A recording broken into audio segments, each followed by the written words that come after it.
Boa noite a todos e a todas. Dando continuidade aos painéis do mês da advocacia, aqui pela OAB de Santa Catarina, agradeço pela audiência em nossa live, que tem por tema principal as violações na propriedade intelectual. Esse será um painel de 90 minutos de duração, conforme o vídeo anteriormente passou a todos. E para quem não me conhece, meu nome é Hugo Leitão, eu sou advogado em Santa Catarina, tenho especialização em direito empresarial. Minha área de atuação sempre foi a propriedade intelectual. E eu passei a presidir a Comissão de Direito da Inovação, Propriedade Intelectual e Combate à Pirataria daqui da OAB de Santa Catarina, que a gente vai apelidar aqui como Comissão de PI, por ter um nome muito longo. Eu estou aqui hoje como moderador deste painel. Primeiramente, antes das demais apresentações das palestrantes, e de passar as palavras a elas, gostaria de agradecer novamente ao Dr. Rafael Orne, que é presidente da nossa seccional da OAB aqui de Santa Catarina, e quem me convidou, inclusive, para presidir essa comissão daqui do nosso estado. Dr. Rafael, mais uma vez, muito obrigado. Agradeço também aos patrocinadores e demais envolvidos na coordenação do evento. Nessa nossa live, nós reunimos duas comissões, a nossa Comissão de Propriedade Intelectual e a Comissão de Direito da Moda, que será daqui a pouco apresentada pela doutora Flávia. Mais adiante eu passo a palavra a ela. Então, voltando para a nossa comissão, que tem por tema principal a violação na propriedade intelectual, como primeira palestrante, eu apresento a vocês a doutora Fernanda Marcial, que estará falando pela comissão nossa de propriedade intelectual, e especificamente pelo tema que ela trouxe, que é direito nas lives e possíveis violações quanto aos direitos do autor, dentre outros assuntos que englobam a propriedade intelectual. A doutora Fernanda ela tem um currículo bem extenso, então eu tive que escrever aqui para a gente não deixar nada de fora. Ela é proprietária do escritório Fernanda Marcial, assessoria jurídica e produção cultural. É professora da pós-graduação de propriedade intelectual, entretenimento e mídia na OAB de São Paulo. Professora do curso de aperfeiçoamento em Direito do Entretenimento da CEPED, na UERJ. Professora do Instituto de Segurança Pública, membro da Comissão de Segurança Pública da OAB no Rio de Janeiro, na subseção de Nova Iguaçu. Ela é analista de pesquisa em cibersegurança na Escola da Guerra Naval, mediadora de conflitos e membro da nossa Comissão de Propriedade Intelectual da OAB aqui de Santa Catarina. Quanto à Comissão de Direito da Moda, como eu havia falado antes, eu vou passar a palavra à doutora Flávia para que ela possa fazer as apresentações devidas. Boa noite. Estão todos me ouvindo? Acho que já tirei do mudo, né? Sim. Boa noite a todos. Boa noite a todos que estão aí do outro lado. Como o doutor Hugo falou, meu nome é Flávia Corrêa Vieira, sou advogada. Quero iniciar cumprimentando ao doutor Hugo e estendo as minhas colegas, doutora Fernanda e doutora Michele, que também já venho logo após apresentar. Eu sou advogada, mestranda em Direito Autoral e Acesso à Informação, sou membro da Comissão de Direito da Moda estadual da OAB, né, do Estado de Santa Catarina, também sou pós-graduada em Propriedade Intelectual e Industrial, também sou especialista e pós-graduada em processo civil e com ênfase em contratos, franchise e direito empresarial. Sou professora e gostaria de agradecer, em primeiro lugar, obviamente, a ESA e todos que fizeram ou estão organizando este evento que está sendo sensacional e por mais que estamos tendo essa pandemia, eu acho que é um dos eventos que está mais prestigiando e nos deixando prestigiados aos advogados e advogadas. E gostaria de agradecer a diretoria da Comissão do Direito da Moda, que honrosamente me elegeu para estar aqui. Com isso, apresento a nossa convidada, a segunda, que vai falar um pouco, aliás, vai trazer muita experiência, e ela também tem um currículo muito extenso, e eu vou ter também que ler, que é a doutora Michele Coppetti. Acredito que todos que atuam nesta área já conhecem. Ela tem um escritório, Coppetti, ela atua no seu escritório, ela é doutora em Direito pela Universidade de Valência, mestre em Direito na área de Relações Internacionais pela Universidade Federal de Santa Catarina, graduada em Ciências Jurídicas pela PUC e especialista em Direito e Gestão de Empresa pela Universidade Federal de Santa Catarina. Ela atua na propriedade industrial e na PI, no caso, e também ela é autora de um dos maiores best-sellers da área. Acredito que todos, ela está rindo, mas é verdade, porque todos nós que trabalhamos utilizamos da sua obra para fazermos alguma citação, e está esgotado. O nome se chama Afinidade entre as Marcas, ótimo livro, publicado pela Lumen Juris. É importante destacar que a doutora Michele já atuou à frente da Diretoria de Marcas, Desenhos Industriais e Indicações Geográficas do Instituto Nacional de Propriedade Intelectual. Após a apresentação, devolvo a palavra ao doutor Hugo para que passe a palavra a uma das palestrantes que vai começar o nosso painel. Obrigado, doutora Flávia. Doutora Fernanda, seja muito bem-vinda. Membro da nossa comissão, é um grande prazer poder ter você trabalhando conosco aqui na OAB de Santa Catarina. Sem dúvida nenhuma, é uma excelente profissional, muito qualificada, e a palavra é sua. Boa noite a todos. Eu começo agradecendo o convite ao Dr. Hugo pelo convite de fazer parte dessa comissão, né, de inovação, propriedade intelectual e combate à pirataria da OAB de Santa Catarina. É uma honra estar podendo fazer parte dessa live aqui com vocês e espero estar podendo trazer um pouquinho do conhecimento aí que a gente, ao longo desse tempo, vem adquirindo, não só no entretenimento, como, em especial, na área de direito autoral. Eu tenho ouvido muitas perguntas, muitas consultas nós temos recebido no escritório aqui a respeito do que é necessário para estar pegando as autorizações ou para não estar violando o direito autoral nas lives que estão acontecendo. Inclusive, até mesmo essa nossa, né? Citando como exemplo aí, né, a gente tem essa live que está acontecendo agora, a questão da apresentação ao vivo, e nós temos a possibilidade também de depois essa live vir a ficar gravada, ficar armazenada em alguma plataforma, etc.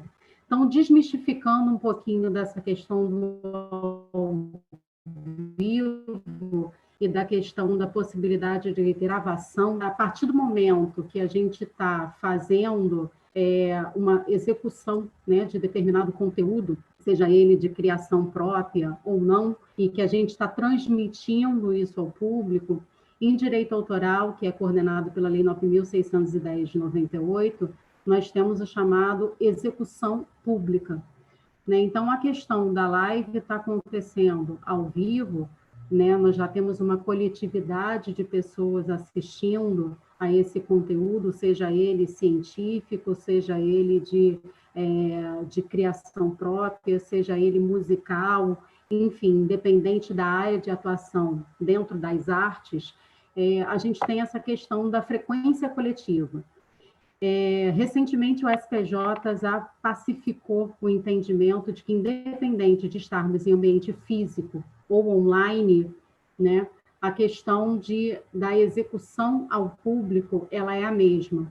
Então, recentemente, o STJ pacificou o entendimento de que, mesmo sendo em ambiente físico ou por streaming, ou mesmo através do download, que aí a gente vai ver a questão do direito de gravação, né? Você tem uma coletividade, uma gama de pessoas que não estão somente ali, naquele momento presencial, naquele ambiente, te assistindo. Eu posso ter vocês em Santa Catarina, eu estou no estado do Rio de Janeiro, eu tenho gente em São Paulo, eu tenho gente na Alemanha, eu posso ter gente nos Estados Unidos, e todos naquele mesmo ambiente online. Então, a questão da live, quando a gente está em ambiente, seja ele a plataforma digital ou no ambiente físico, o ao vivo é um direito autoral. Ao passo que, quando a gente faz a gravação desse conteúdo, a gente tem o chamado video on demand, que é o direito de retransmissão ao público. Então, são duas autorizações que, quando você disponibiliza esse conteúdo online, você tem que ter. Então, para que você não venha a violar aquele direito de autor, é necessário que você pegue, independente, ou como você tem um show ao vivo, né, num ambiente que você tem um palco, etc., que você tem que pagar, né, o percentual de ECAD através do percentual da receita bruta desse faturamento desse show, seja através do metro quadrado, né, da ambiente onde vai estar acontecendo o show, da mesma forma que no ambiente online você tem que pagar esse direito autoral. Então, isso já foi pacificado. Então, a grande diferença hoje é em relação a se essa live é patrocinada ou não. Em relação a isso, recentemente houve uma grande discussão envolvendo o ECAD e o BEM, que é a União Brasileira das Editoras de Música, a respeito desse assunto. Por quê?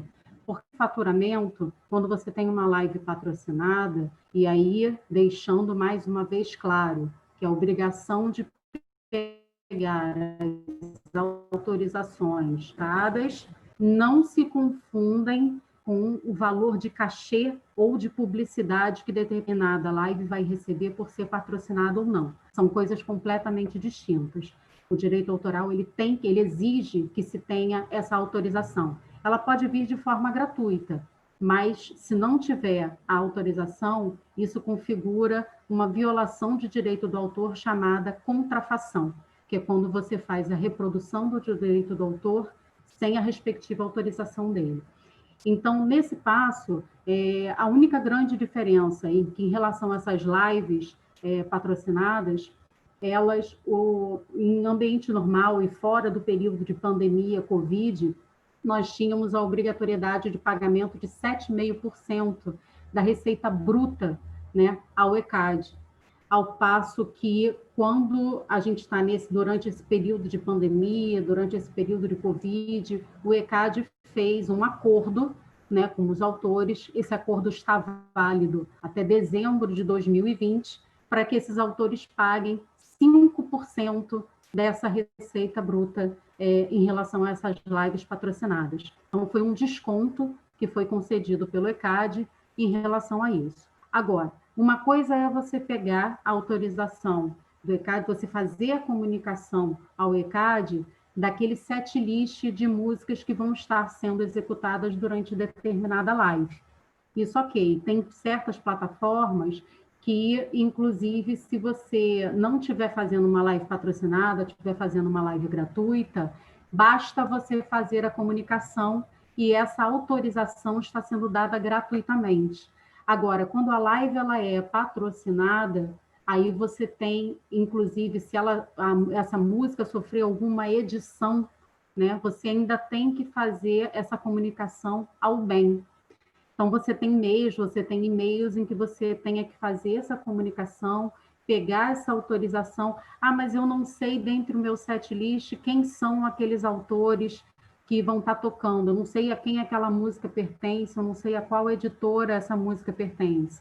Basta você mandar esse e-mail ao ECAD, informando que o ECAD faz essa busca em relação a quais são as editoras, quais são os autores para os respectivos pagamentos.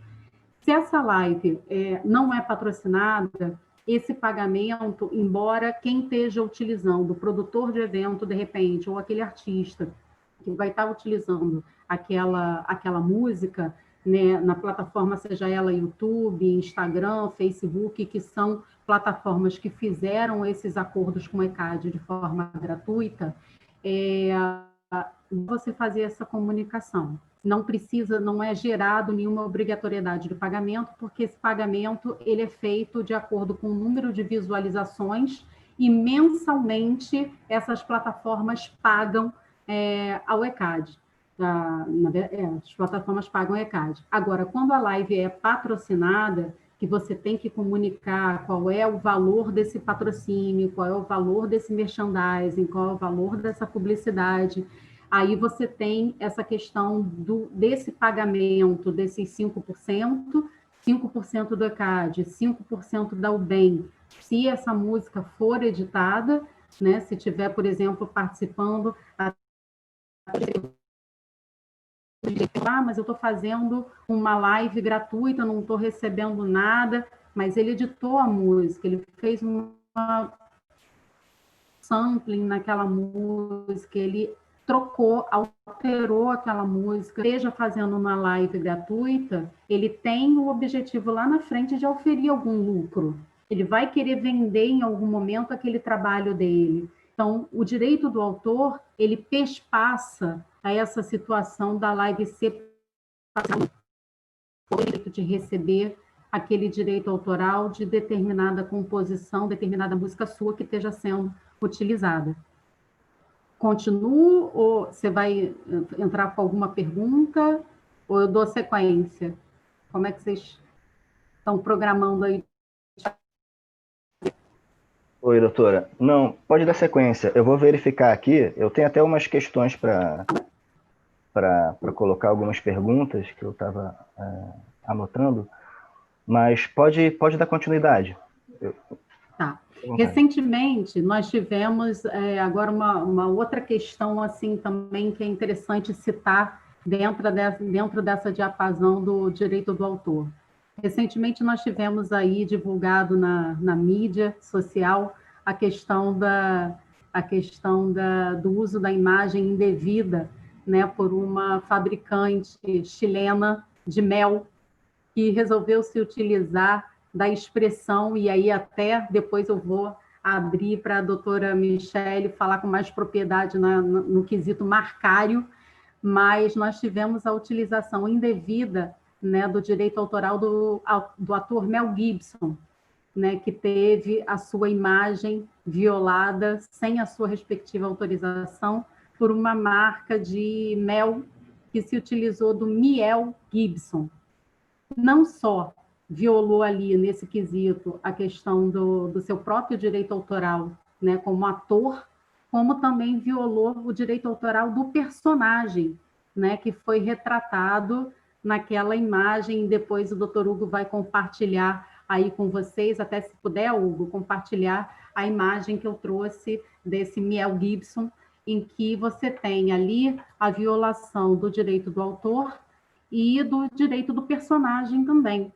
E isso está na Constituição Federal. O teu áudio falhou aqui para gente. Você falou sobre compartilhar a imagem, e em seguida, para mim, pelo menos, ficou mudo.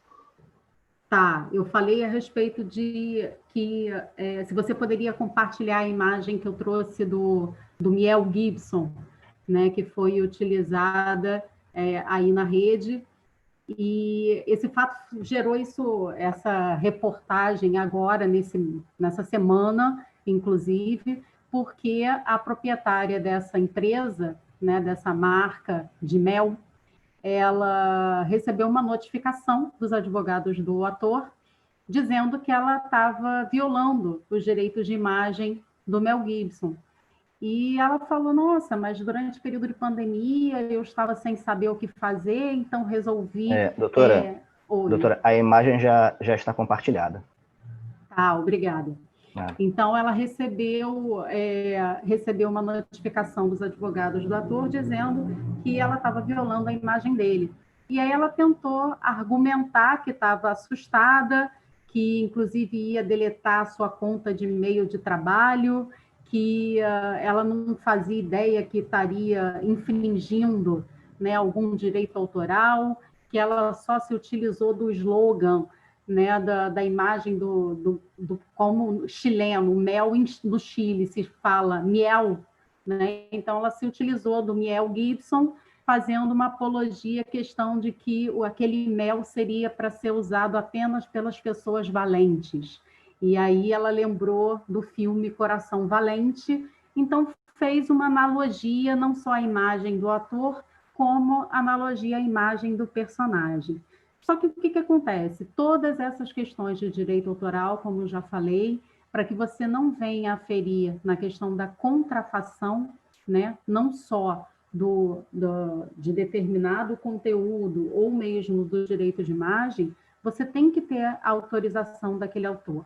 Mesmo que seja a título gratuito, é necessária a autorização. Como eu estava falando na questão da live, se a autorização for para uma live ao vivo, você tem que dar autorização com fins específicos para aquela live ao vivo, durante qual período, em que território, etc. Agora, se aquela live gerar um vídeo on demand, gerar uma gravação daquela live, você tem que nessa autorização faça constar que você está autorizando essa gravação, que é outro direito autoral, que é o direito de retransmissão. Em relação ao Mel Gibson, desculpa, a pergunta justamente caberia, né, com relação ao caso do Mel Gibson. No sentido de, acho que você já até respondeu, mas se quiser reforçar, quais foram as violações de direitos do autor e como se socorrer num caso como esse? Então, exatamente o que eu ia falar. Então, o que acontece? Você está ferindo ali o artigo 5º, inciso 5º e inciso 10º da Constituição Federal, né? O inciso 5º fala que é assegurado o direito de resposta proporcional ao agravo, além da indenização por dano material, moral ou à imagem. No inciso 10º, são invioláveis a intimidade, a vida privada, a honra e a imagem das pessoas, assegurado o direito à indenização pelo dano material ou moral decorrente de sua violação. E no Código Civil de 2002, o artigo 20, salvo autorizadas ou, se necessárias, a administração da justiça ou a manutenção da ordem pública, a divulgação de escritos, a transmissão da palavra ou a publicação, a exposição ou a utilização da imagem de uma pessoa poderão ser proibidas, a seu requerimento e sem prejuízo da indenização que couber, se lhe atingirem a honra, ou a fama, ou a respeitabilidade, ou se destinarem a fins comerciais. Isso, inclusive, é a redação nova dada pela DIN 4815. Então, nesse caso específico do Mel Gibson, claro que a pessoa, ao se utilizar da imagem do ator e da imagem do personagem, tentou pegar uma carona, né? Não que de uma forma direta, mas de uma forma indireta, na exploração econômica daquela imagem. Então, nesses casos, quando você tem a sua imagem retratada em determinado conteúdo que você não autorizou, ou que você tem a sua imagem violada de uma forma, por exemplo, ela exposta no Facebook, ou você tem a sua imagem exposta de uma forma constrangedora no Instagram. Duas delegacias que cuidam a respeito disso. Crimes contra a propriedade material, e nós temos essas são as duas delegacias que são as competentes para absorver os crimes. Em relação à violação de uso de imagem e violação utilização de imagem para eu não sei como é que está o áudio para todos, mas aqui tá ruim. Aqui para mim tá travando bastante.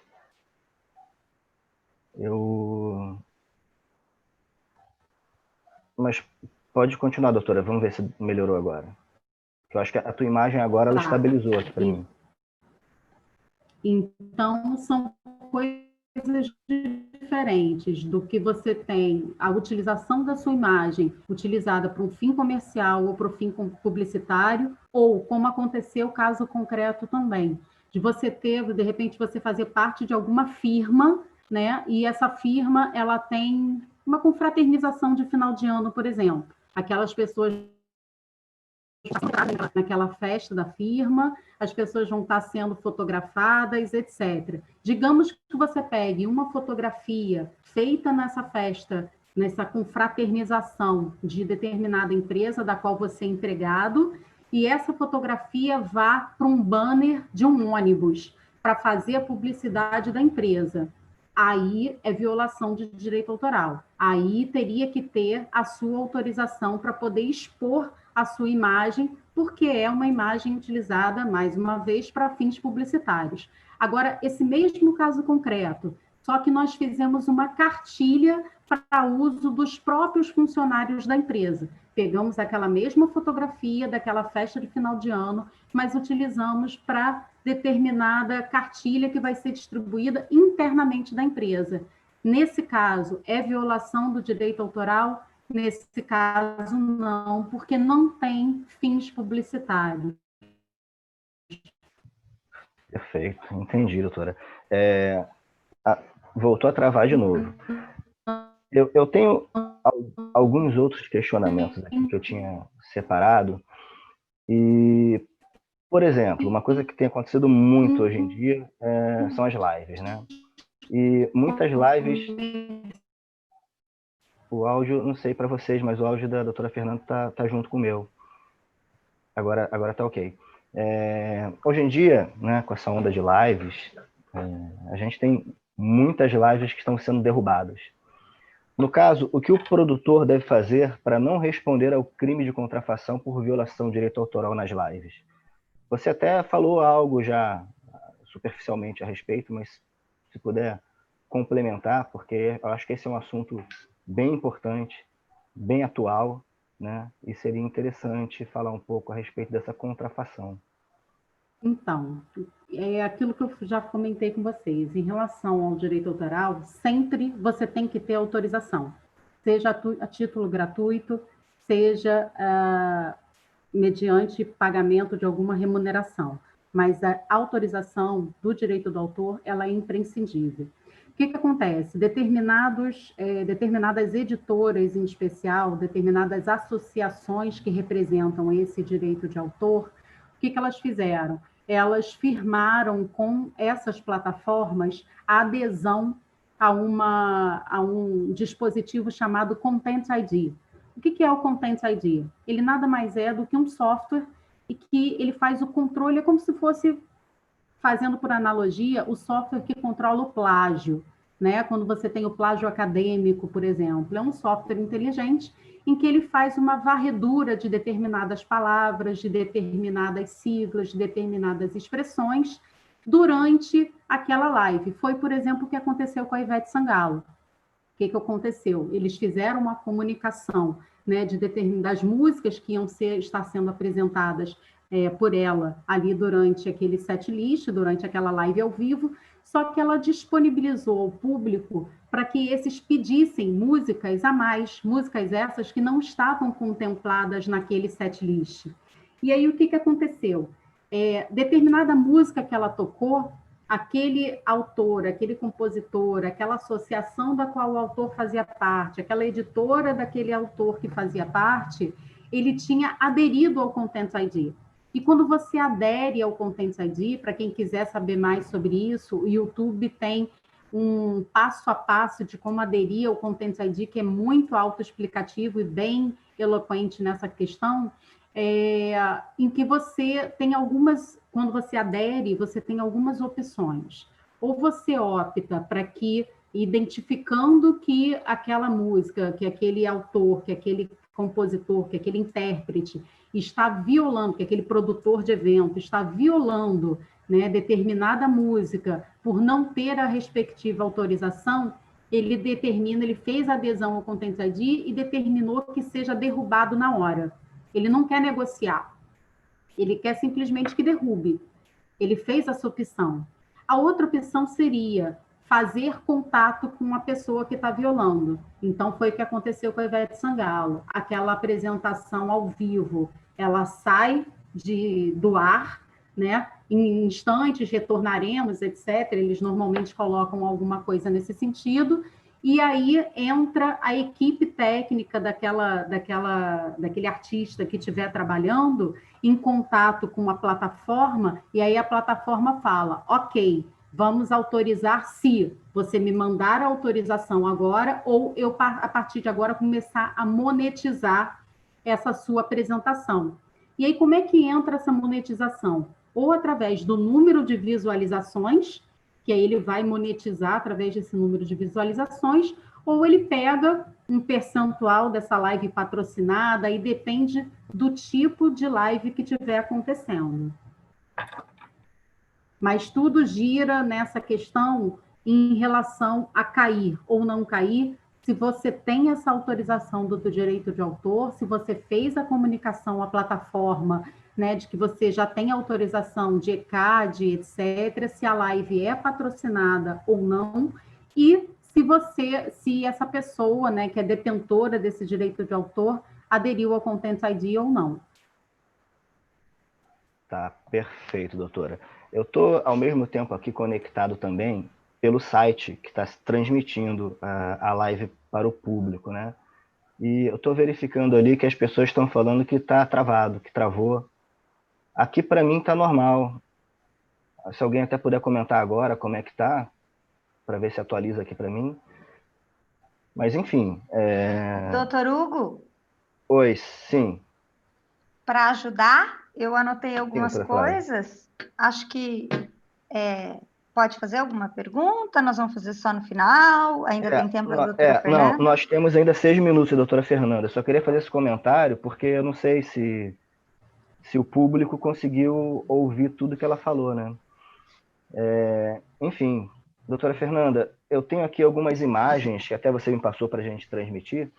Não sei se você quer comentar sobre algum caso específico daqueles. Sim, eu queria falar só um pouquinho com vocês a respeito, Temos inclusive... 5 minutos, tá? Inclusive a respeito do que é o tema principal aí da nossa comissão também, que é a questão do combate à pirataria.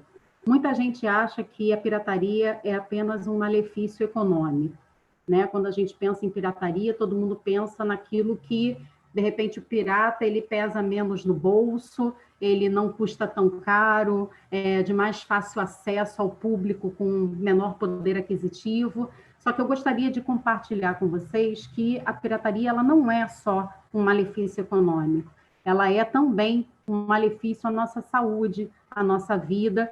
E aí eu estou trazendo aqui para vocês, eu vou pedir ao doutor Hugo, por favor, para compartilhar, casos específicos em que, por exemplo, as sandálias Havaiana foram pirateadas por uma sandália que a fonética era muito similar, que eram as sandálias baianas, né? E que eram vendidas até num preço bem similar também ao preço que era vendido lá fora pelas sandálias havaianas, mas que, no entanto, aí entra a questão de qual é o malefício. Utilizavam-se de tinta tóxica essa que causaram queimaduras de 2º e 3º grau nas pessoas que se utilizaram dessas sandálias, que compraram a sandália pirata. Então, o prejuízo maior de quando você adquire um produto pirata é o risco que ele pode estar oferecendo à sua saúde. Eu estou trazendo aqui um exemplo da sandália, mas existe exemplos inúmeros que eu utilizo em sala de aula, no meu curso de extensão de Direito Autoral e Combate à Pirataria, que é, por exemplo, o relógio que a gente compra, que também é pirata, o relógio que é comprado no camelô, que também usa do material que ele é executado. Você pode compartilhar outra tela, por favor, Hugo? Esse é um caso específico, né, do que aconteceu com essas pessoas que compraram um chinelo pirata em que ele era um chinelo feito com a base de tinta tóxica. A mesma coisa já aconteceu com blusa, em que se utilizam, inclusive, muitas blusas com estampa de personagem infantil, em que aquela criança, de repente, estava utilizando aquela blusa e a tinta passou para a barriguinha da criança e causou queimadura. Então, é muito importante a gente ter esse conhecimento. Da mesma forma que, eu estou, de repente, comprando determinado celular pelo site da UOL. Isso é caso concreto, gente. Aconteceu em 2013. Compartilha, por favor, Hugo, do iPhone. Enquanto nós sequer tínhamos o iPhone 5, né, sendo vendido nas lojas, etc., nessa época ainda estávamos na fase do iPhone 3, e nós já tínhamos no site da UOL, para vocês perceberem, um iPhone sendo vendido como iPhone 5. A fonética era muito parecida, iPhone e iPhone. O doutor Hugo vai compartilhar aí a imagem com vocês. Só que, no entanto, se tratava de justamente um produto pirata. Não, é o outro. É o que você compartilhou anteriormente. Deixa eu ver se eu consigo aqui compartilhar. Agora vai. Desculpa, doutora. É que eu salvei as imagens na sequência. Está indo. Todo mundo recebeu? Esse aí. Então, vocês vejam que isso estava sendo compartilhado no site da UOL, né? Inclusive, a Yahoo ali fazendo propaganda também, etc. E nós tínhamos, enquanto em 2013 nós sequer tínhamos o iPhone, né, 5, já estava sendo vendido pela internet como iPhone 5. E a gente observa ali o valor, na época não era nem tão valor assim tão baixo, né? R$ 139,90, mas para um iPhone a gente há de acreditar, né, e levar em consideração que não é o preço do produto vendido nas lojas. E aí, tudo que tinha aquela funcionalidade, né, do iPhone, etc., esse iPhone não apresentava nada daquilo, não tinha nenhuma daquelas funcionalidades, e aí a gente entra nessa questão, inclusive, de concorrência desleal, do parasitismo, que, inclusive, a doutora Michele tem maior propriedade de falar sobre isso do que eu. Mas a concorrência desleal, nesse ponto, entra no sentido de engano ao consumidor, né? De como esse consumidor é enganado ao estar adquirindo um produto pirata. E, em relação a isso, mais uma vez, todos os crimes de pirataria são absolvidos pela Delegacia de Proteção à Propriedade Imaterial, DRCPIM, que aqui no Rio de Janeiro, tanto a DRCI quanto a DRCPIM, elas funcionam na cidade da polícia, né?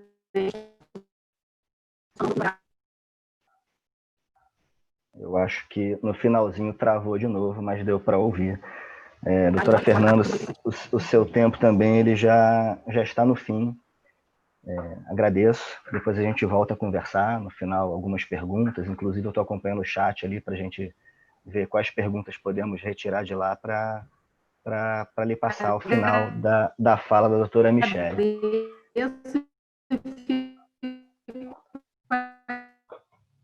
E aberta as perguntas. Tá, perfeito. Obrigado. Eu vou deixar a palavra de volta com a doutora Flávia, né, para ela poder voltar a fazer a chamada da doutora Michele. A gente tem tempo ainda.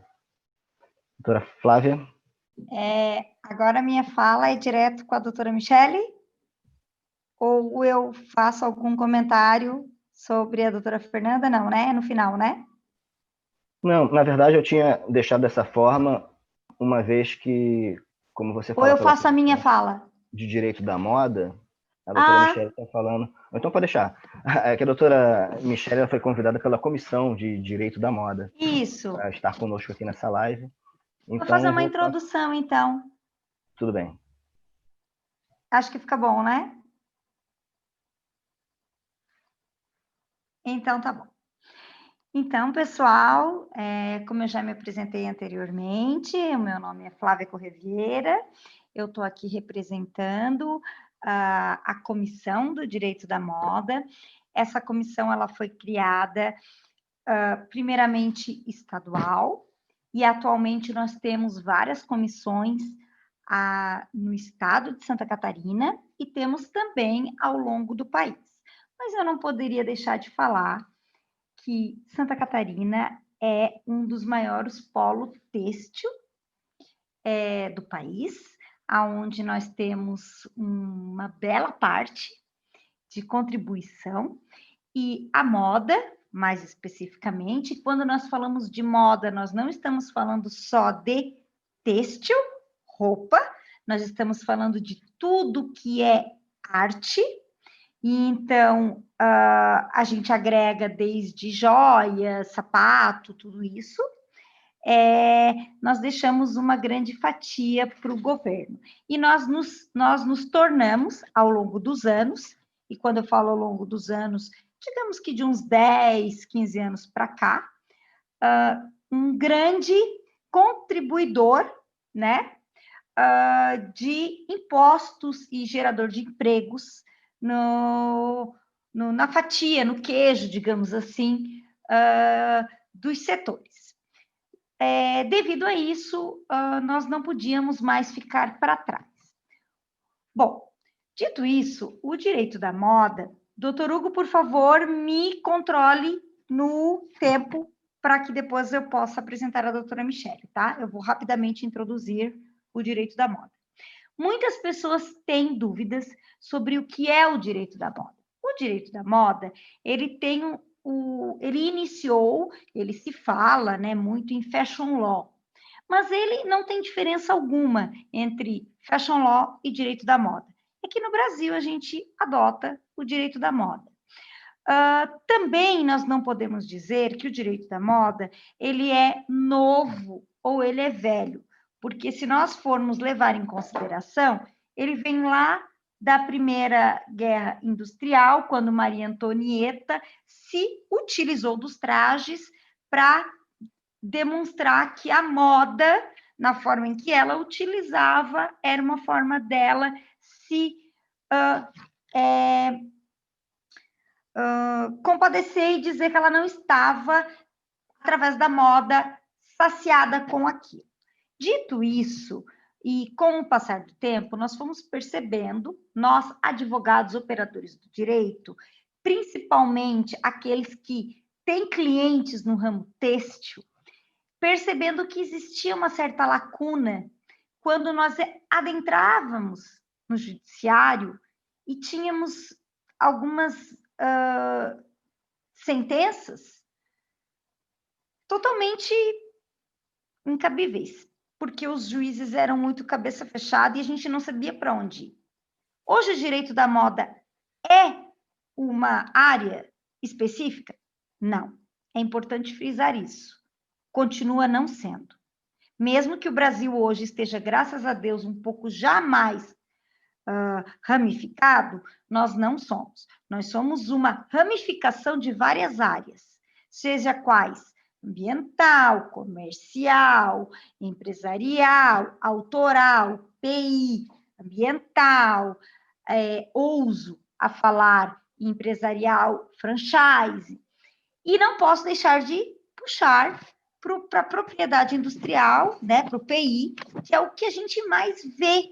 Por quê?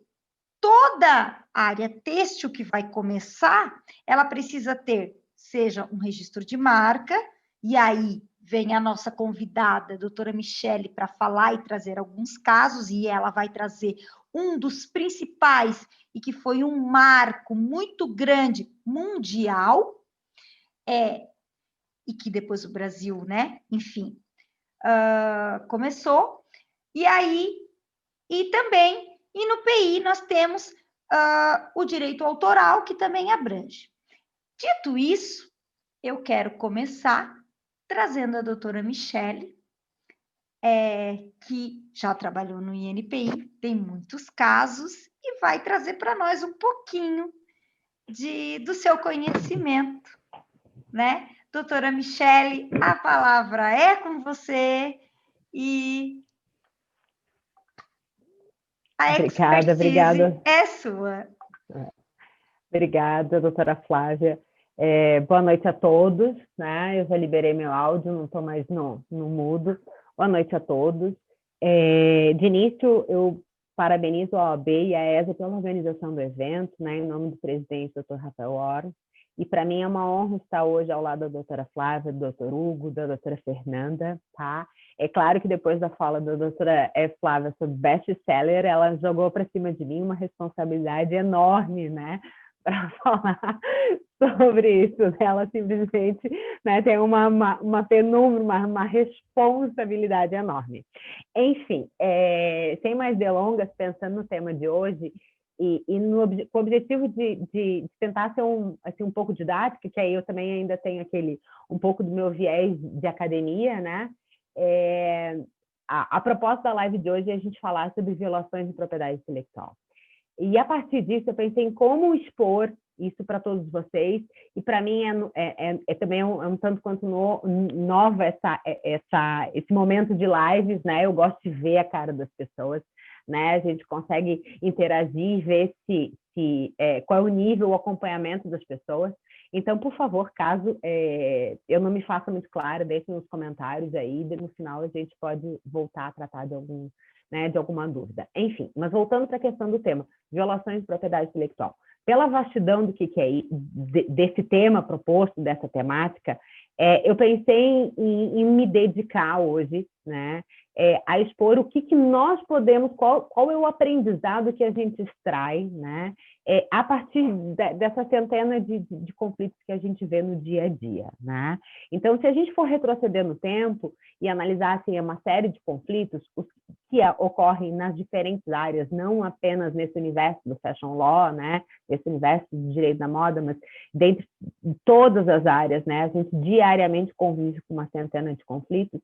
Assim, didaticamente, eu dividiria esses conflitos que a gente vê, quer seja no ambiente administrativo do INPI, quer seja no ambiente judicial, em dois grandes assim, espécies de conflitos, né? O primeiro deles, que é a maioria, sem dúvida nenhuma, são aqueles conflitos que tratam da distintividade, tá? E o direito de anterioridade, tá? Esse, sem dúvida nenhuma, é um grande grupo, a grande gama, né, de discussões, né? Então, a base dele se assenta basicamente numa eventual violação do 124, inciso 19, ou então uma discussão sobre o inciso 6º do 124, tá? E dentre esses conflitos todos, assim, fazendo todo um apanhado histórico, eu acho que eu não poderia nem deixar de mencionar o primeiro grande conflito, o conflito esse entre a areia parda e a areia preta, e vejo que esse conflito é de 1874, gente. Então, é uma coisa interessante, porque foi justamente a partir desse conflito que se originou o primeiro decreto que protege o direito de marcas, tá? E o que é interessante, que naquela ocasião nós tínhamos um comerciante, fabricante da areia preta, né, que viu o seu direito sendo violado por um outro comerciante produzindo uma mercadoria com uma marca similar. Naquele momento, um sinal, porque o que ocorreu? Naquela situação, o Tribunal da Bahia, o Tribunal de Segunda Instância, ele alegou que não haveria como se condenar o réu justamente pela falta de base legal, né? Porque naquele momento, lá em 1864, nós não tínhamos legislação. Então, veja, a partir justamente de um conflito é que a gente tem o primeiro decreto, né, que protege efetivamente a marca no âmbito brasileiro. E todos os conflitos que sucederam, gente, todos eles nos ensinam alguma coisa, e a partir deles a gente pode extrair um aprendizado, né? É claro que muito se evoluiu de lá para cá, mas o que é importante a gente ter em mente é que a ideia das marcas, ela perdura, tá? As marcas, o objetivo das marcas é distinguir e diferenciar um produto de outro, né? Um serviço, um produto ou um serviço de um outro. Então, se a sua essência é a mesma, eu preciso ter a distintividade entre esses produtos e serviços, né? E a partir disso vem uma série de outros conflitos, né? Assim, que a gente poderia citar e elencar. Mas veja, eu peguei alguns, só a título de exemplo, para a gente tratar mais ou menos algumas questões. Por exemplo, a gente tem conflitos entre Big Frau e Mega Frau, tá? 2 fabricantes de fraldas, né? O que é interessante? Claro, eu não vou poder esmiuçar todos os conflitos, porque é muita coisa, né? E a gente teria, por exemplo, a gente poderia dedicar uma live somente para analisar os fatos e quais são os argumentos de cada uma das partes em cada um dos conflitos, né? Mas o que é interessante? A gente tem, por exemplo, nesse conflito, nos diferentes campos de análise das marcas, né? Quer seja, quando a gente vai fazer um exame comparativo entre 2 sinais, né? Se eles são ou não são, se um constitui a reprodução ou a imitação do outro, né? O que basicamente a gente vai analisar a questão de se no campo gráfico, fonético e semântico há uma semelhança, né, entre esses sinais. No caso desse Big Frau e Mega Frau, o campo semântico se entendeu, o tribunal entendeu pela nulidade da marca Mega Frau, né, dizendo que essa marca Mega Frau, né, ela tinha uma aproximação semântica, né, excessiva em relação à Big Frau, e esse registro da Mega Frau foi anulado, né.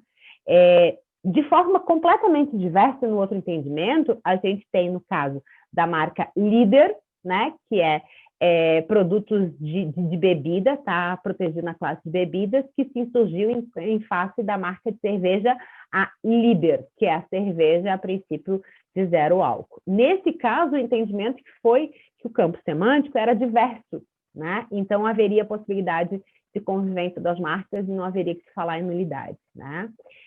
Por que eu exponho essas questões? Veja, a gente tem 2 situações onde uma o campo semântico prevaleceu e a outra, o campo semântico, foi o que justamente afastou essa possibilidade de similitude. Porque é muito importante que a gente analise essa série de conflitos, porque quando o INPI faz análise, essa análise é em abstrato, né? Então, ele vai fazer a comparação das marcas, saber se existe alguma anterioridade impeditiva com base no que ele está visualizando no seu banco de dados ali. É diferente do que ocorre no caso de um conflito quando é levado à chancela do Poder Judiciário. Nesse momento, a gente sempre vai analisar o quê? A questão, o aspecto fático de como aquelas marcas elas estão inseridas no mercado pertinente, né? Enfim, a gente tem outros casos como Fiesta, Moça Fiesta, Dorflex e Doraflex, tá? A gente tem em situações de Storine, Storinã, né? A gente tem várias marcas. O segundo grupo, então, assim, esse primeiro grupo de conflitos é aqueles onde eu mencionei para vocês que inicialmente era a questão de que a grande maioria deles está inserido dentro dessa questão, a discussão da distintividade e anterioridade de direitos de terceiros, tá? O segundo grupo de conflitos, tá? Esse segundo grupo de conflitos, que é o menos comum, tá? Mas são os que realmente fazem com que a gente pense fora da caixa, né? Nos obrigam a repensar. Nesse momento é que a gente passa a evoluir sobre o direito, né? Passa a repensar. E nesse caso, é o que a gente traz hoje, que a gente consegue fazer o link com a nossa comissão de direito da moda. E quando eu digo nossa, eu já tomei como por mim, né? Muito embora eu não integre a comissão, né? O direito da moda, porém, muito me honra estar aqui, a convite, agradecer a doutora Frederica, que está hoje aqui sendo representada pela doutora Flávia, né? Representando toda a Comissão de Direito da Moda.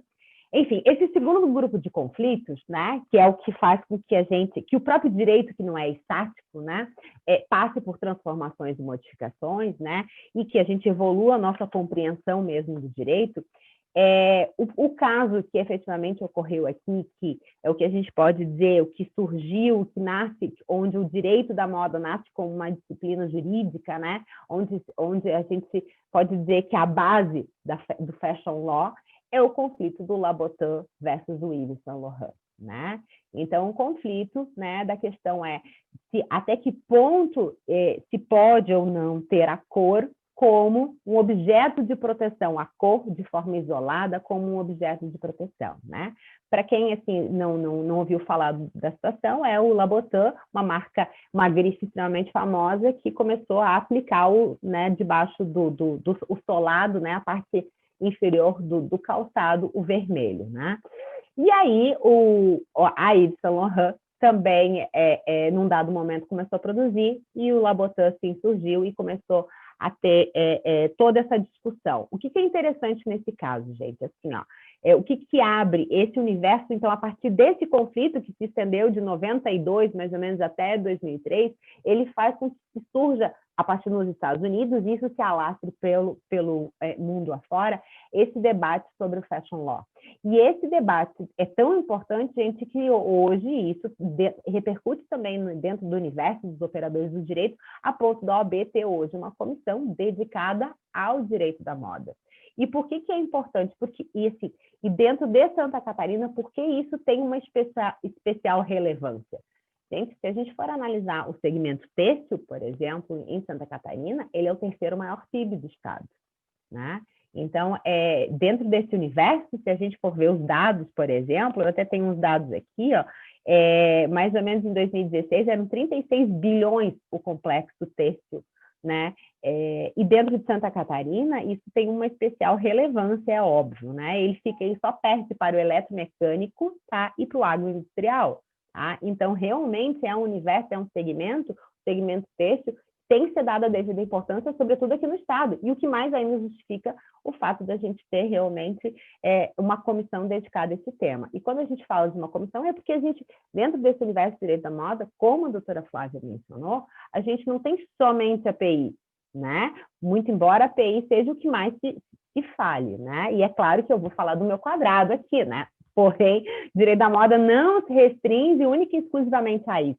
Mas quando a gente pensa em propriedade intelectual, dentro desse universo, a gente tem um arsenal, né, de títulos de propriedade intelectual. A gente tem os desenhos industriais, a gente tem o direito autoral, a gente tem as marcas, a gente tem as patentes, tudo dentro desse segmento do fashion law, do direito da moda, né? A gente vai ter patentes nos tecidos sustentáveis, a gente vai ter marcas que, sem dúvida nenhuma, é um dos ativos, né? Que mais é o mais conhecido das organizações, né? É o mais conhecido esse ativo às marcas, mas a gente não pode esquecer que tem direitos autorais nas estampas, a gente tem programas de computador, né? A gente tem programas de computador, enfim, a gente tem o desenho industrial, né? Uma nova forma, um novo formato de relógio, por que não uma estampa, uma aplicação específica no sapato. A gente tem todo um universo, né, dentro disso. Enfim, mas voltando lá para aquele conflito que marcou a época, porque esse é o objetivo, né? Assim, qual foi a proposição? Tá? Qual foi a proposição inicial? O que esses conflitos trazem de aprendizado para a gente, né? O que isso representa para nós operadores e também para os próprios empresários, né? Quais são as consequências disso, né? Já que a gente não tem também tempo de esmiuçar todos os conflitos. Enfim, dentro desse caso do Labotan, tá? E do Yves Saint Labotan e o Yves Saint Laurent a respeito dessa marca do Red Soul, tá? A grande contribuição que eu vejo, além dessa questão do direito da moda, é que o caso traz à tona essa importante discussão sobre essa possibilidade da cor poder ser objeto de registro de marca, tá? E aí abre toda aquela outra discussão sobre as marcas não tradicionais, né? E dentro dessa gama de marcas não tradicionais, a gente tem marcas holográficas, as marcas de posição, que é o caso, né, desse solado vermelho, é uma marca de posição. A gente tem as marcas gustativas, olfativas. Então, esse caso, ele abre esse universo e esse debate, tá? E esse debate, gente, é extremamente importante, e tão importante, por exemplo, que a gente vai ver hoje. Por mais que o INPI tenha as tradicionais classificações dos tipos de apresentação de marca, né? A nominativa, mista, figurativa, tridimensional, e não tem essas subdivisões de marcas de posição, de marcas holográficas, a gente consegue hoje visualizar no âmbito do INPI registros que são efetivamente marcas holográficas, muito embora classificadas como marcas figurativas, assim como o próprio Red Soul, ele está lá, então o pedido de registro do Labotan está lá no INPI tramitando, é um pedido que foi depositado em 2009, até o momento não houve análise de mérito desse pedido, mas ele é uma marca de posição, né? Então, assim, esse conflito ele faz com que o próprio INPI se obrigue a repensar, né, numa eventual reclassificação dessas marcas, né, que fujam dos tipos de apresentação tradicional, né? Assim como outras coisas. Isso tudo, gente, porque o direito não é estático, né? Não é estático. E se a gente for ainda até antes próprios do Labotan, vir com essa questão do uso de uma cor específica numa parte, né, específica do calçado, a gente tem exemplo no INPI de marcas de posição muito anteriores a isso, são registros já concedidos. Ou seja, a gente precisa, sim, repensar a respeito disso, precisa conversar, o INPI precisa aprimorar. Na oportunidade que eu estive lá, a gente começou, né, já tinha todo um debate sobre a regulamentação, quais serão os critérios de análise para essas marcas de posição, né? Então, veja, o quanto um conflito acaba repercutindo no dia a dia e faz com que nós tenhamos que aprimorar, né?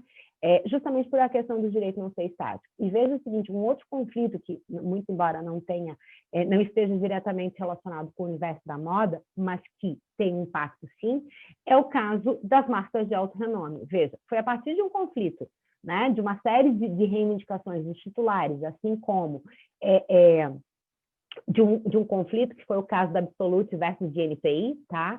No caso da vodka Absolute, e depois de GNPI versus Absolute também, que o INPI entrou com uma rescisória em face da decisão da primeira. Para quem tem interesse, depois a gente pode deixar ali os números, né, dos recursos, mas veja, essa decisão ela acabou motivando uma mudança de entendimento por parte do INPI, porque até então as marcas de alto renome elas eram concedidas de forma incidental, ou seja, a empresa que tivesse interesse de buscar alto renome, ela deveria se opor ao pedido, né, e nessa posição reivindicar o reconhecimento da sua marca como uma marca de alto renome, né? Então, a partir de um conflito, a gente tem toda uma mudança, né? Foi feito todo um entendimento. Então, agora a gente não tem mais esse reconhecimento pela via incidental, mas pela via por um procedimento específico, né? Eu não sei, eu acho que eu estou me passando no horário ali, né, gente? Não? Estou me passando no horário? Doutora, Enfim. fica tranquila, Oi. a senhora está ótima, eu estou acompanhando. Daqui a pouco vai vir as perguntas. Só quero uma coisa, que a doutora fale.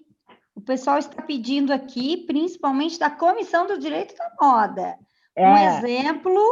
Um exemplo que a doutora lembre da época de moda, por favor. De moda, além do Labotan, então, vamos dizer assim, né? Da sua época, por exemplo, de NPI. Clássico... Isso, então, só interrompendo Oi, rapidamente, diga, doutor Hugo. Doutora Michele, seu tempo vai até 9h55, são 9h42 agora.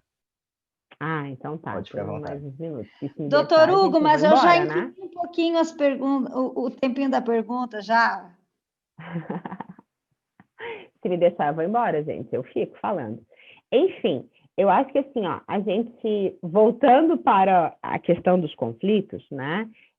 Assim, em resumo, eu acho que um dos ativos de propriedade intelectual, de fato, como eu já tinha dito, dos mais conhecidos é as marcas, né?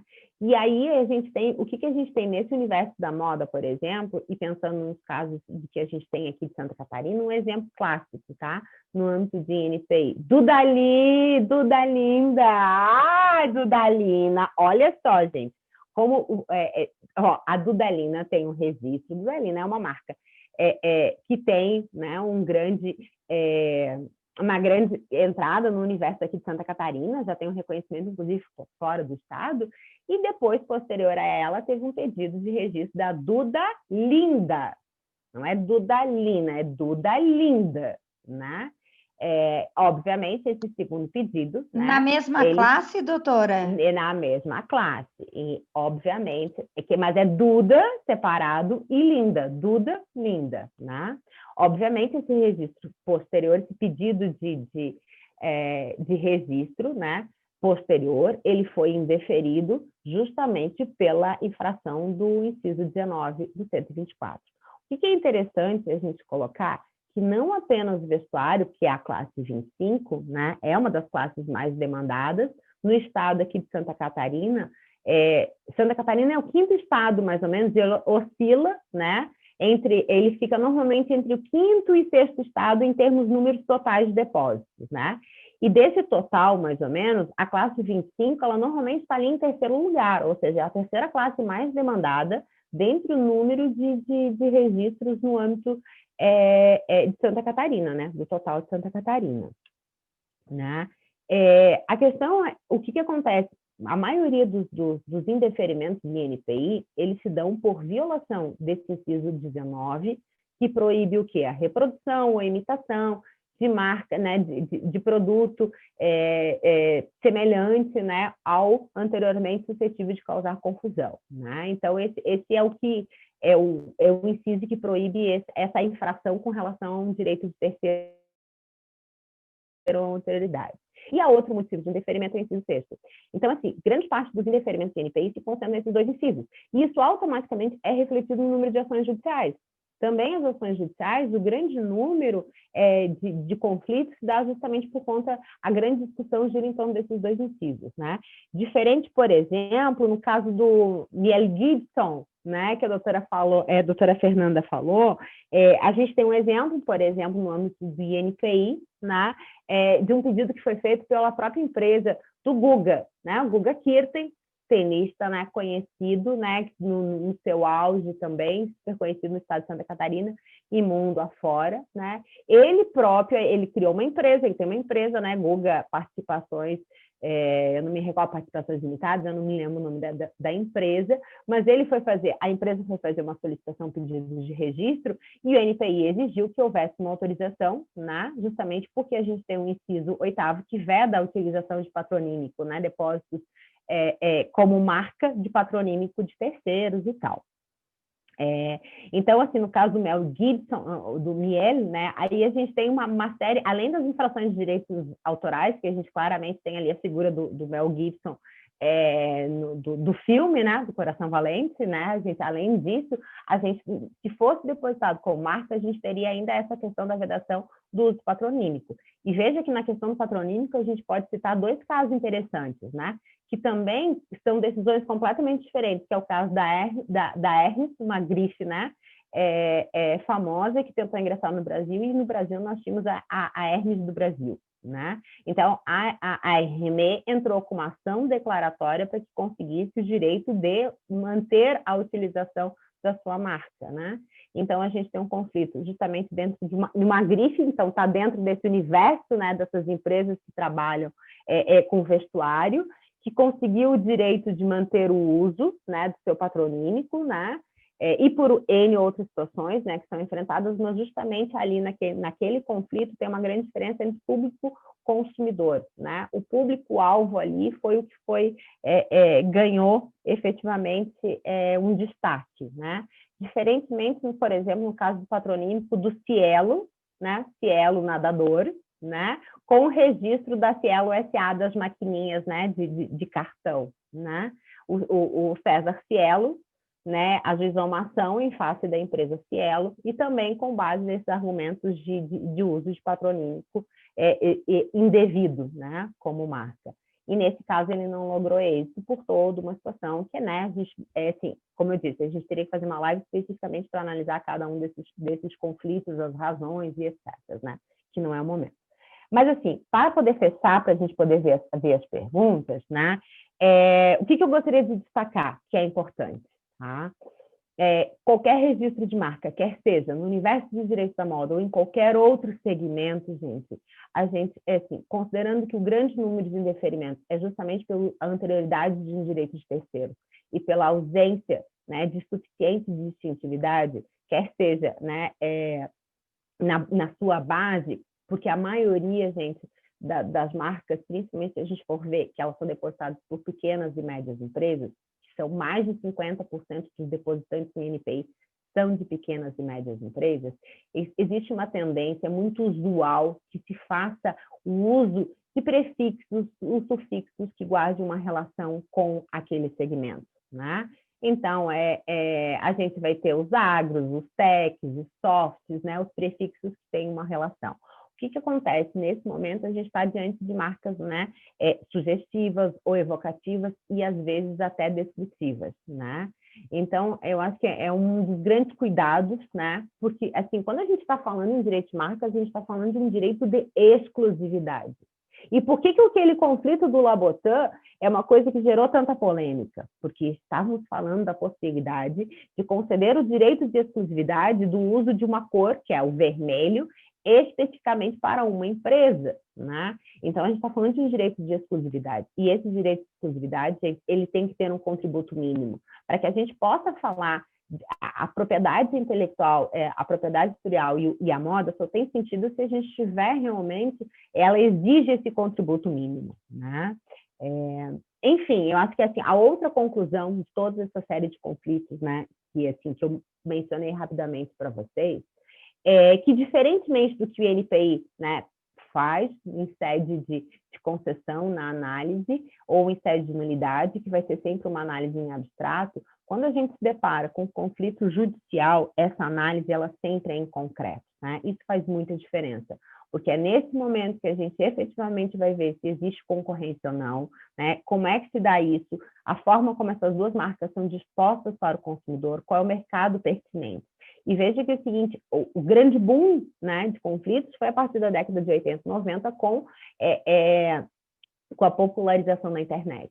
E o segundo boom, a meu juízo, que a gente vai ter, vai ser pós-restrições de pandemia também, porque a gente tem muitas empresas hoje que mudaram radicalmente o seu modelo de negócio, né, que antes eram empresas que não comercializavam, não tinham plataforma na internet, hoje estão tendo. Então, provavelmente, essas empresas que antes, muitas vezes, de repente, até não eram concorrentes diretos, agora vão ser.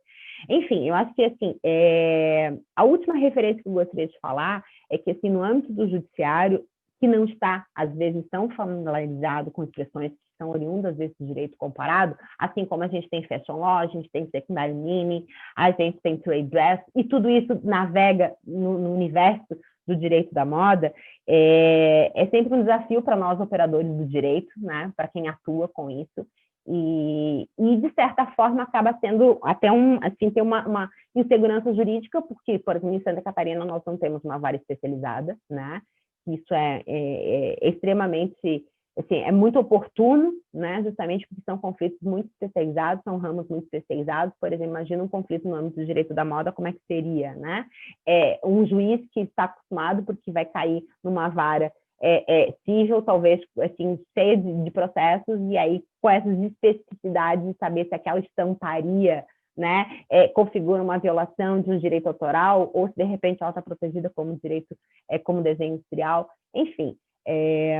Eu vou encerrar, porque meu horário já foi, né, gente, e me coloco à disposição ali, daria para a gente falar muito mais coisas, né, eu até fui anotando algumas coisas aqui, mas, assim, eu quis fazer um apanhado geral para que vocês entendam, assim, essa questão os dois ramos de conflito, tá? E a gente precisa pensar fora da caixa. Estamos aqui com o Direito da Moda, com a Comissão de Direito da Moda, porque lá atrás a gente teve um conflito que nos trouxe até aqui, e com certeza teremos muitos outros, né?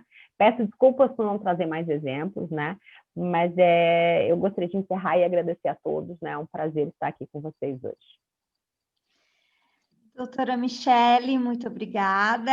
Acho que não preciso mais nem florear o quanto admiro o seu trabalho, acompanho. Não vou falar há quanto tempo, porque não quero dar a entender, né? Muito tempo. Mas... sim, não fale datas, por favor. Não vou falar datas. Não, mas a senhora é jovem, não tem nada a ver. A doutora é jovem. Mas sou uma exímia fã do seu trabalho. Quero seu livro. Preciso dele para minha tese.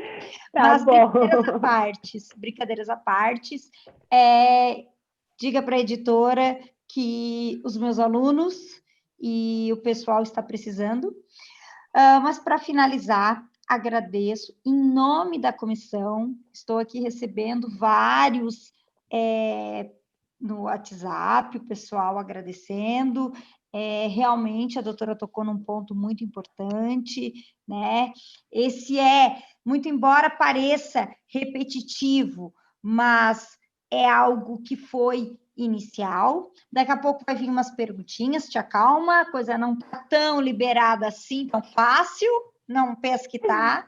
Agora eu vou passar para o doutor Hugo, pois a doutora Fernanda também não vai ser tão fácil assim. Eu tenho uma pergunta bem específica que me mandaram aqui. E, doutor Hugo... Auspiciosa. Auspiciosa.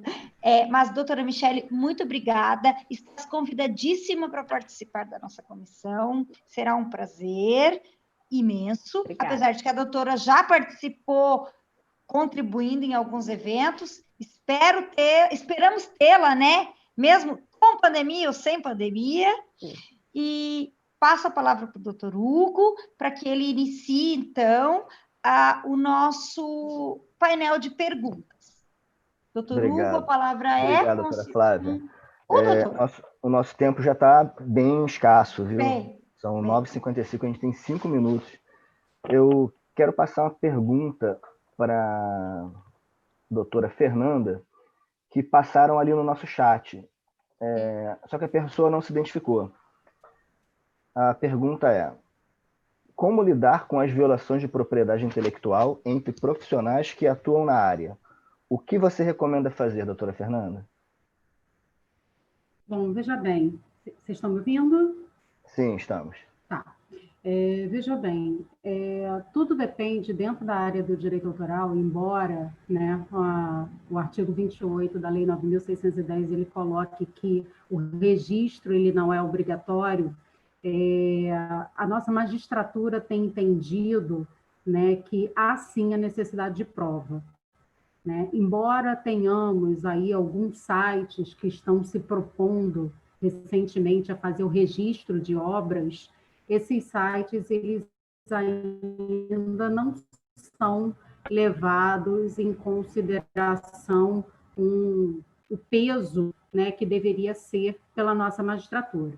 Ainda hoje, a nossa magistratura tem entendido pelo registro das obras nos departamentos públicos, né? Então, qual seja, escritório, Biblioteca Nacional, através de escritórios de direitos autorais, do EDA, Escola de Músicas da UFRJ, a Ancine. Então, todos esses locais em que você possa fazer o registro da obra, eles passam do entendimento de que se o valor do registro é um valor barato, né? Porque hoje em dia a gente paga no EDA, por exemplo, uma guia de recolhimento de união de R$20 se for pessoa física, R$40 se for pessoa jurídica. Então, os registros eles são baratos. Então, isso de GRU, sem falar dos honorários de advogado ou de quem esteja representando. Então, a gente parte da premissa de que se os registros hoje em dia são possíveis de ser feito, então o ideal é que você tenha o registro em relação a isso. Agora, em relação a algum plágio, alguma situação desse tipo, aí você depende de ter uma perícia, né? Uma prova pericial, porque muitas vezes o que para um leigo pode parecer semelhante, né? Realmente, dentre os requisitos que caracterizariam a contrafação ou plágio, né? Aí você não vai estar aferindo, né? Violando aquele direito autoral. Agora, vale ressalvar o seguinte, que o artigo 46 da Lei 9.610, ele fala em cópia de pequeno trecho. O que a Convenção de Berna, toda a nossa jurisprudência tem amparado do que seja o pequeno trecho, né? O pequeno trecho é aquele que não conflite com a sua obra. Então, você pode utilizar o trecho de uma música, de um pequeno trecho. Doutora Fernanda, desculpa, o áudio começou a falhar. A sua imagem travou aqui para mim. Até de uma petição de determinado colega para fins didáticos, para fins de... Alô? Oi, agora eu acho que retornou, mas tinha travado. Tá, então, eu estava falando do artigo 46, da cópia do pequeno trecho, que problema se você...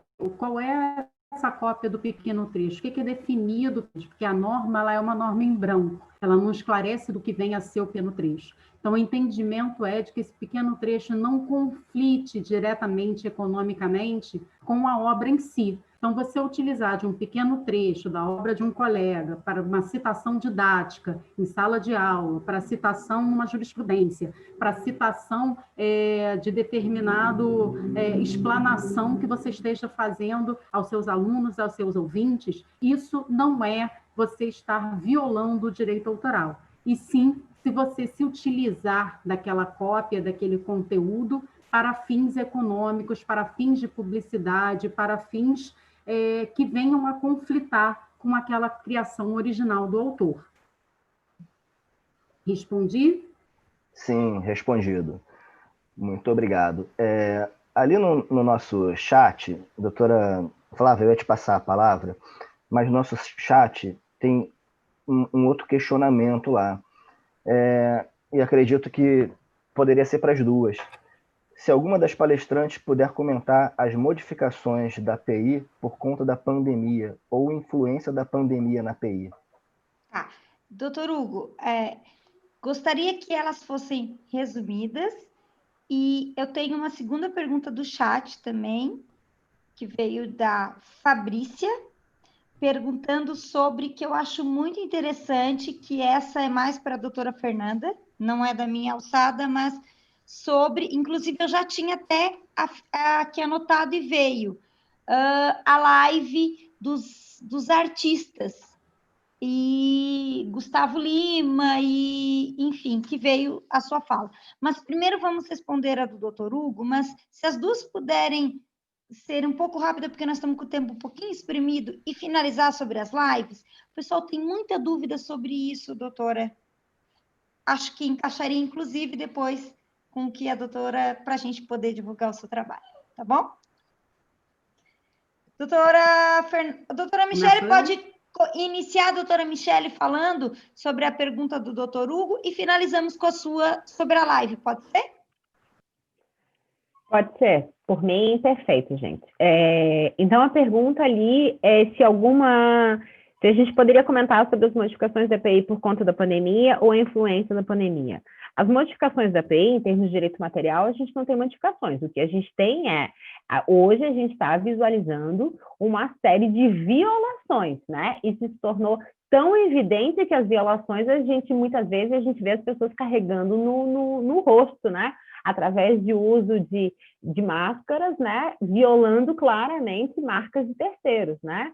De diferentes marcas. Então, sim, a questão toda do Covid, a gente tem isso de negativo, né? A gente está visualizando muito mais uma série de infrações no dia a dia, né? De forma positiva, o que a gente também tem é uma outra corrida no caso de desenvolvimento de novos medicamentos, que podem ser já, né, amanhã depois a questão de patente. Então, também tem, assim, a gente também tem um outro lado do Covid, né? E a questão a influência da pandemia, no caso, por exemplo, de marcas, ou até não só de marcas, mas direitos autorais e tudo mais, o que eu vejo?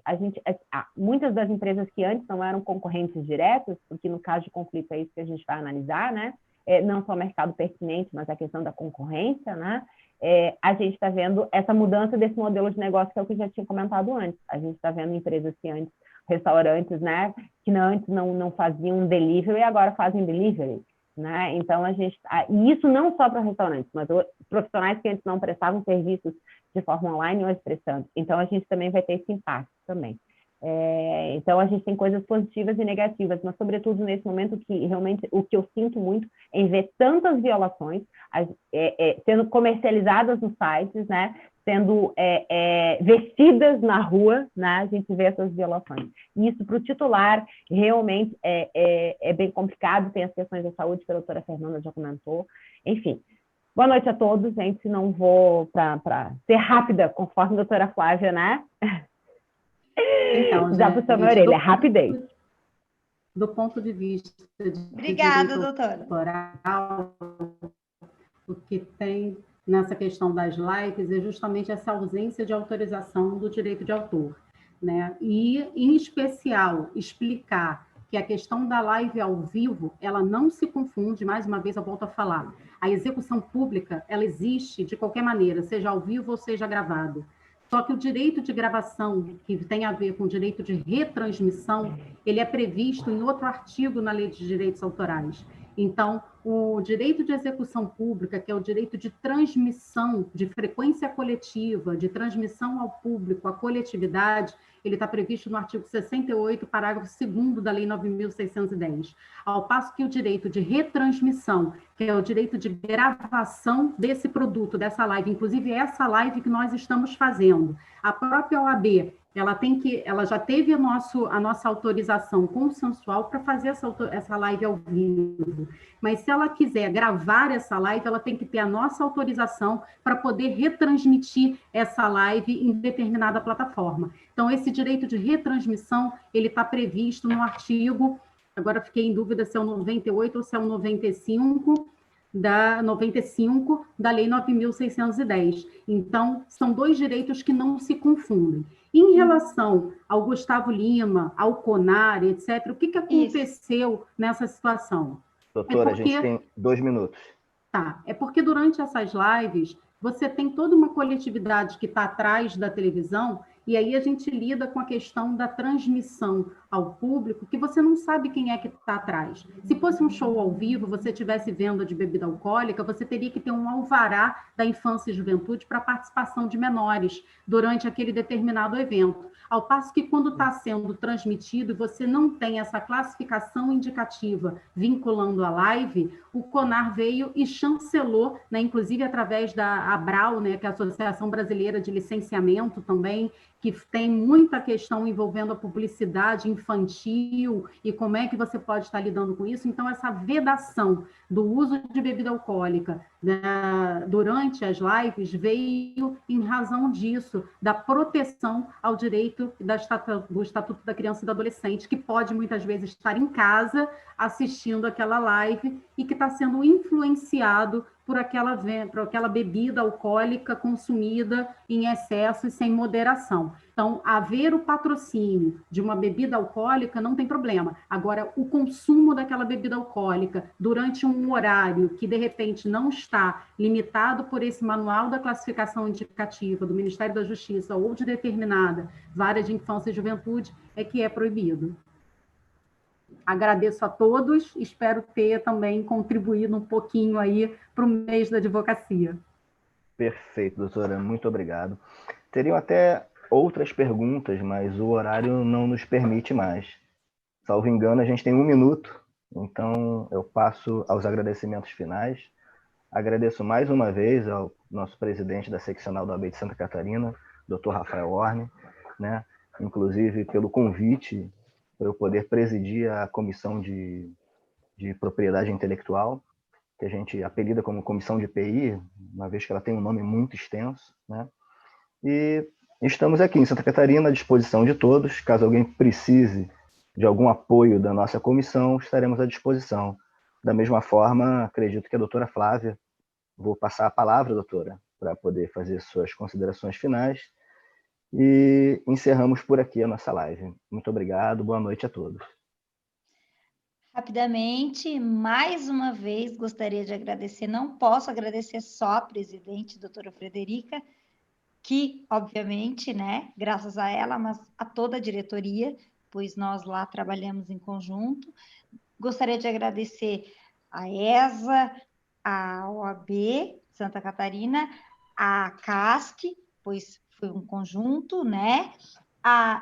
Esse evento, que é o mês, né, de comemoração ao advogado, que nos trouxe essa nova, essa luz, essa vontade, né, essa garra, que está tão difícil hoje com essa pandemia, e a nossa área, principalmente, que lida com o avanço tecnológico. Gostaria de agradecer aos colegas, em especial ao doutor Hugo, que me aguentou com dúvidas, as nossas palestrantes que aceitaram nossos convites, doutora Michele, doutora Fernanda, que trouxeram conteúdos ótimos, tanto é que nós estamos estourando, porque nós teríamos muito mais questionamentos, e muito obrigada a todos que assistiram, e se tiverem perguntas, eu não sei dizer o endereço, mas acredito que se vocês enviarem ali, o site da CAASC, ali onde vocês se inscreveram.